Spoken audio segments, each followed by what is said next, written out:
Hi, friends. My name is Brianna, and welcome back to Brianna's Bookshelf.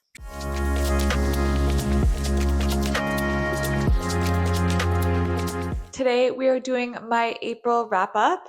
I know it's a little bit late, but better late than never, right? We're going to talk about the 6 books that I read in April and what I thought of them. April was a little bit of a slower reading month for me. I honestly just was really busy with work and didn't get to as many books as I would have liked, but that is okay. Sometimes that happens. And I'm going to start with my lowest rated book and work up to my highest rated. So, first off, we have Tempest of Wrath and Vengeance by Melissa K. Rorick. And I ended up giving this book 2 stars.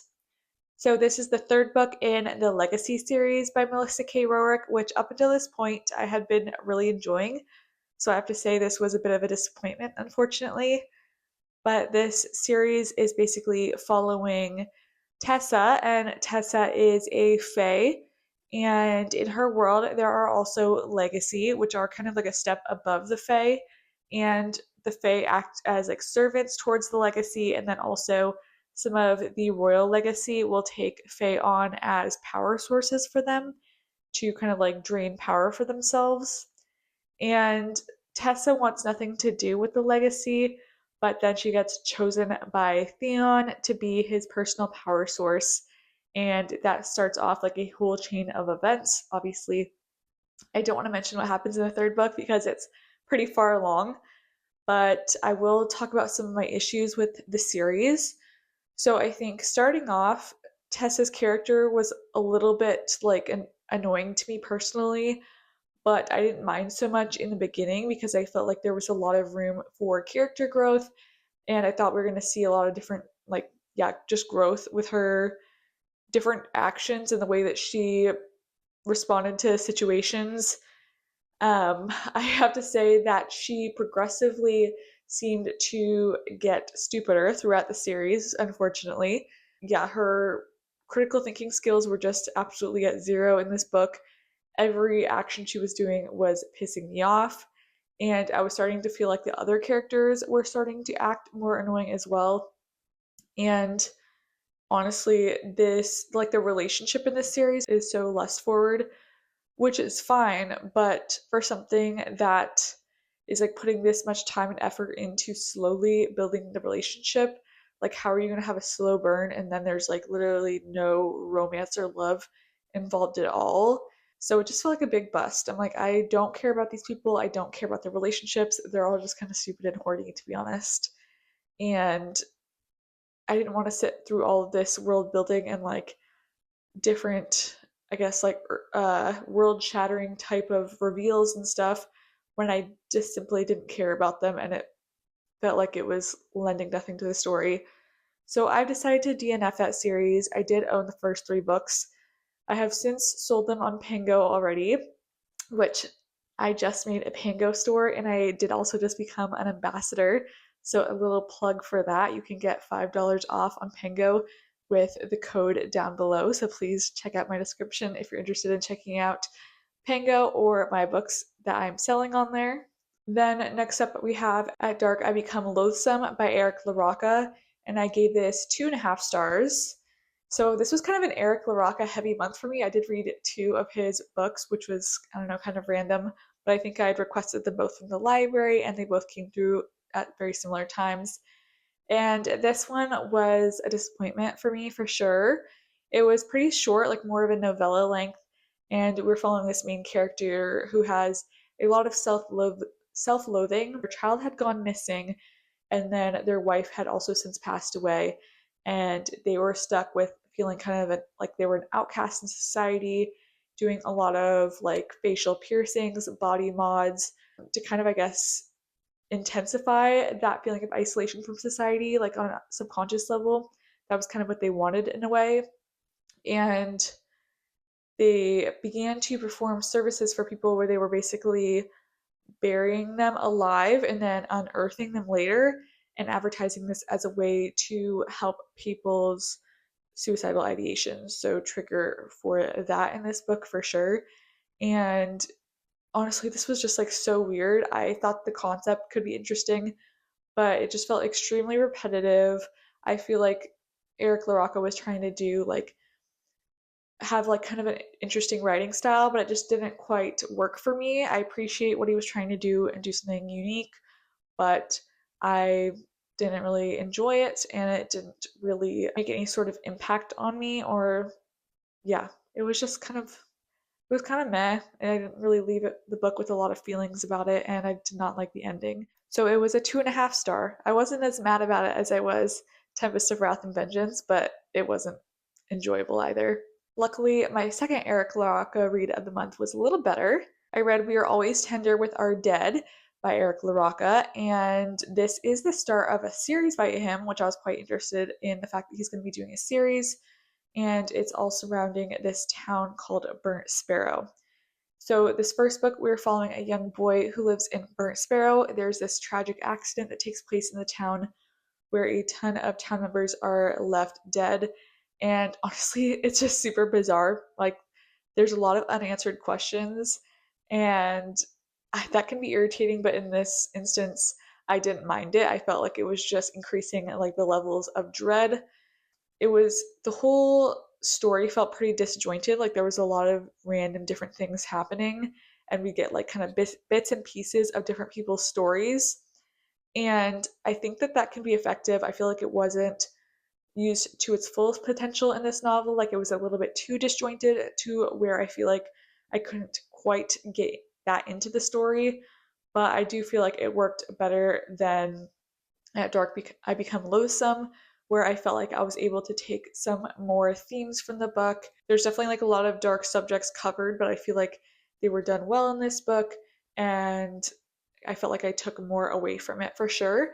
And I would be potentially interested in continuing this series in the future.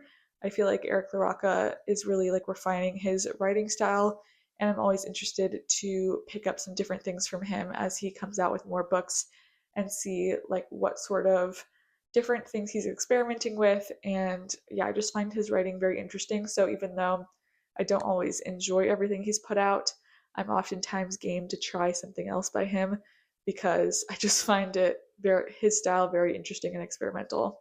Then I had 3 books that I gave 4 stars. The first one was A Darker Shade of Magic by V.E. Schwab.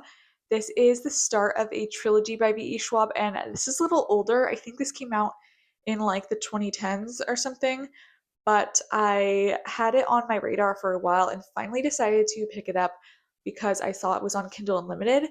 And then I actually ended up enjoying it so much that I went ahead and purchased a physical copy off of Pango. So I'm excited to have this in like the older edition too. There's new covers now, but I much prefer these older editions. I think they're so fun with like the black and red and white. So I'm very happy about that. And in this book, we are following Kel, and Kel lives in this like alternate dimension. And in this world, there are kind of 4 different dimensions or realms, and Kel is one of only 2 people across all of these realms who has the power to move between them.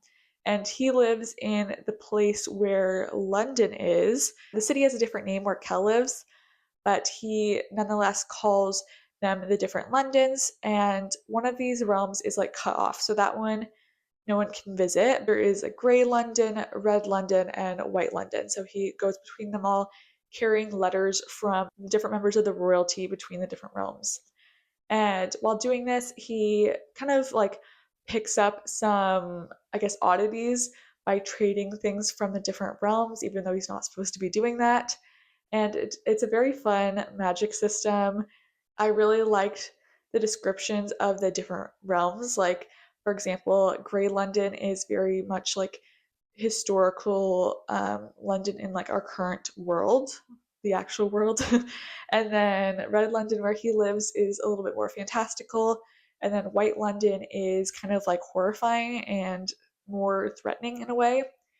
And as he's making his journeys, he ends up meeting this young woman in Grey London who is a thief and an aspiring pirate, and the 2 of them do end up teaming up in their adventures.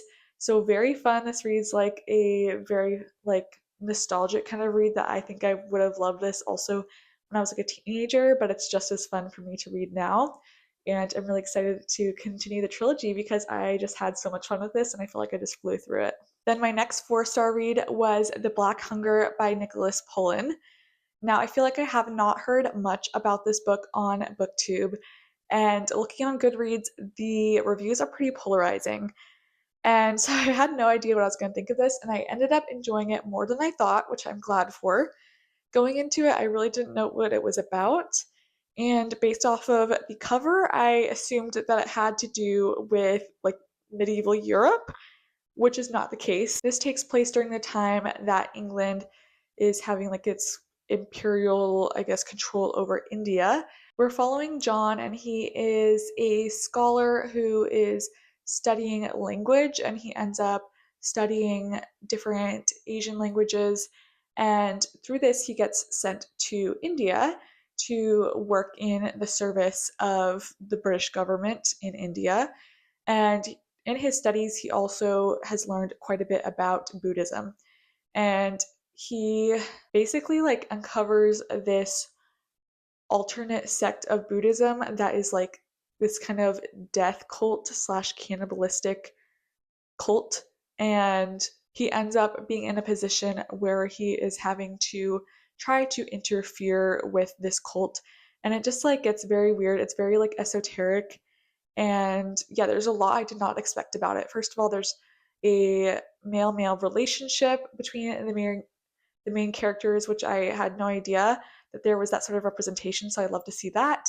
And I did not realize that this was going to take place in India and then Tibet. And I think eventually they end up in Mongolia. But yeah, it was like a very fun sweeping tale. This actually kind of reminded me of Babel by R.F. Kuang, just in the aspects of like the time period and then having the main character studying language. So those two like things slightly reminded me of each other. Obviously, this plot is quite different. I did really enjoy the story overall, and I feel like more people should know about this. Then my last four-star read was Once Upon a Broken Heart by Stephanie Garber. I ended up taking this out as a loan from the library. I have been interested in reading this series for a long time. I know this came out years and years ago and was so popular, but funnily enough, I never ended up starting it because I really don't like the way the US covers look, to be honest. And I always thought if I'm going to purchase this series, I would really, really love to purchase the UK covers because I think they're absolutely stunning. But I did not want to order the books from the UK without knowing whether or not I was going to like them. So I finally decided to just try the first book, and I did really, really enjoy it. This is following Evangeline, and she lives in this like very magical world. It's very much like fairy tale kind of vibes, and there are these different fates. She goes to one of the fates whose name is Jax, looking for help because Jax's realm is love essentially, though he is cursed himself with a like perpetually broken heart basically. The man that Evangeline is in love with is actually going to be marrying her stepsister, and she enlists Jack's help in stopping this wedding, and she gets a bit more than she bargained for, and this sets her off on a journey where she ends up venturing north, which she's heard stories all throughout her life of like the great wild north and all of the magic that happens there and all these fairy tales. And she ends up getting to go there herself and experiencing some of this. And it's just a very whimsical story. It's sort of fluffy, I would say. Like the stakes don't ever feel that high, but I just love the descriptions. It was just like a very cozy fairy tale fun read. It is young adult romantasy, by the way, so definitely feels young adult, but I am interested in continuing the series. As to whether I'm going to purchase my own copies, I'm not too sure yet, but I'm glad that I finally started it. I think that it's a really fun series and is perfect for spring when you want something that's kind of whimsical and fairy tale like. So, those are the 6 books that I read in April. I'm hoping to read a few more in March, but we will see. I have a lot going on this month, so that might not be the case. But yeah, we'll see. Please let me know down below what your favorite book you read in April was, and I will see you all in the next one. Bye.